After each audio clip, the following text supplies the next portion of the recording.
This is Sarah Terrell, co-founder of kindergiveitback.org.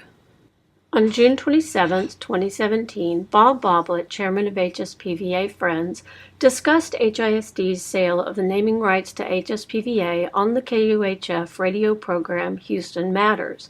Boblitt and Alene Coggin, executive director of HSPVA Friends, would like us to believe that the kinder naming rights contract was welcomed by HISD and that the district had plenty of time to study, consider, and negotiate it. This is not accurate. Boblitt spoke to these same issues on October 10, 2016, in a recorded HISD board meeting. The vote was October 13th, 3 days later. Boblitt's first clear misstatement on the radio program is that HISD negotiated the contract. At that time, we then went to the process of negotiating an agreement between HSPVA Friends, the Kinder Foundation, and HISD with the HISD board attorney. And so that process went on for about 30 days or so. The attorney he mentions is David Thompson, HISD board counsel. Thompson is also a major donor to HSPVA Friends. Thompson did not negotiate for HISD. Boblitt explained this to the Board of Trustees October 10, 2016. What role, I heard David Thompson say, who did he negotiate on behalf of? David Thompson did not negotiate. He was just facilitating the process by giving us feedback on what an agreement between HISD and the foundation and Friends would look like. He did no negotiation.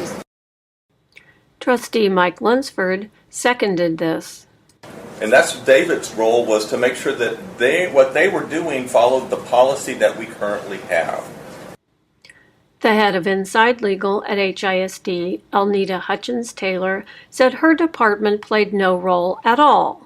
At no time did HISD Legal Services, the in-house legal team, have any contact with anyone from HSPVA Friends or the Kinder Foundation or any attorneys representing them. Boblitt says the deal was not fast-tracked or rushed through to a board vote by HISD 6 days after it was announced publicly by HSPVA Friends. I don't know where this idea that it was fast-tracked or went out of protocol came from, but it just wasn't the case. Boblitt admits he did not provide the agreement to the board until 1 week ahead of the vote. I personally delivered that agreement to the board a week ahead of the board meeting. At the October 10, 2016 board meeting, 5 trustees said they first learned of the whole school name change through HSPVA Friends' public announcement. They had heard about a deal for an auditorium name, but not a school name. In addition to these 5, Board President Trustee Manuel Rodriguez told me that he found out when he saw the contract no more than a few days before that announcement. There are 9 trustees. At least 6 were taken by surprise. HISD's head of Inside Legal said she had never seen the contract until 2 days before that public announcement. I didn't get a copy of this until late Wednesday afternoon, and the next thing I knew, after submitting some suggestions, a signed agreement arrived here in the district. So I just wanted to clarify that the in-house staff was not involved with that at all. Here is Trustee Jolanda Jones' reaction to Friends' sudden appearance with a completed contract for HISD to sign. Friends and Kinder had already signed it.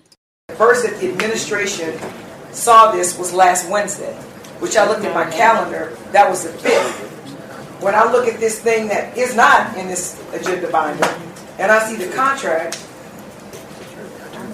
it was signed on the 6th, which was Thursday. So the whole deal was negotiated without any input from HISD? Who does that? Especially when we have to be a signatory, because Friends of HSPVA, they don't have the authority to change the name. They don't. Boblitt also says HISD took the initiative. The reality is, as I said, HISD approached us formally in April with the list of things that needed to be addressed, the shortfall in funding. The implication that HISD solicited fundraising by Friends conflicts with Boblitt's October comments Then he described Friends' involvement at their own initiative over a period of years. So we were trying to keep watch over this whole project during that time frame. And when it became clear to us after the numbers settled, because listen, we asked those questions for a long time, going all the way back into 2015.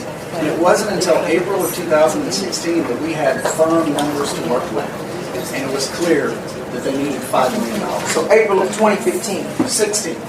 Okay, we 16. finally got the numbers. Okay. Coggin attempts to deflect the question about the take it or leave it ultimatum from the Kinder Foundation on the day of the vote. She cites time pressure due to construction deadlines. This is misdirection. The school will not open until January 2019. On the day of the vote, when matters appeared uncertain and the board president was considering taking the item off the agenda, Kinder Foundation announced the funds would be withdrawn if the board did not vote, a short 6 days after the public announcement of the deal. The Houston Chronicle reported, quote, "A spokeswoman for the foundation said its gift proposal, as is, remains on the table, but the agreement does expire today," end quote. The tactics used by HSPVA Friends and Kinder Foundation were heavy-handed, as we have documented. They included secrecy, surprise, and a high-pressure take-it-or-leave-it ultimatum. To this unhappy list, Bob Boblitt, chairman of HSPVA Friends, has added what appear to be statements and implications that disagree with the public record in an effort to conceal these same heavy-handed tactics.